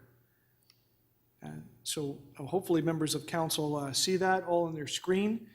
I will offer the brief comments of my gratitude for both the Auditor General and the staff at SSHA for their work on this audit. This is very important. This audit, of course, gathered media attention as all of the audits do with respect to contract management. That is a theme that has visited the Audit Committee on several occasions. This is no different. I believe that it's of vital public confidence importance that the city is managing all of its resources with the utmost care. And I understand the work that is involved in going through these invoices and through these contracts, but each of the dollars and pennies that are spent on this program need to be directed to the human beings that are receiving the support. So any and all recommendations that improves the efficiency of that process is extremely important. And I think that you can see from those motions that there's a great deal of interest from council on this and a desire for follow-up reporting to see that this is occurring on an expedient basis. And from that, all the lessons learned from this audit are being implemented immediately. And one other comment generally on contract management. Again, I'm grateful for Madam Auditor and the staff for bringing these types of matters forward to the Audit Committee. I think it's important to recognize that public-private partnerships are a very good thing. They are an opportunity for the city to work with different providers out there in the public to find a mutual benefit. And in this case, work with a hotel industry that was otherwise vacant and available because of the situation with the pandemic. And I guess it is frustrating that a report comes forward because it did find shortcomings and it did find inefficiencies, and those often distort the success of that public-private partnership. So we shouldn't forget about that. We should always recognize that there is good work behind all of this. There's opportunity for improvement. These are very, very precise recommendations from Madam Auditor General. I have the confidence from the staff that they are being executed, and that, again, the city is taking away the other consistent and valuable lesson about the importance of contract management, not only for the accurate and careful management of public resources, but also, of course, because we want to ensure that the public is confident in the services that we provide and our custody over public resources. So with that, I will hopefully ask for your support, members of the committee, on the amendment. All those in favor? Any opposed? And on the item as amended, all of the recommendations, all in favor? Any opposed? And that item is carried. Thank you. That is the last item of the meeting. I wish to thank the city clerk, the staff, Madam Auditor General, Mr. Tanner, and all of the other representatives from the divisions that we heard today. Thank you for a successful meeting, and we will see you soon at the next meeting in July. Meeting adjourned. Thank you, Mr. Chair.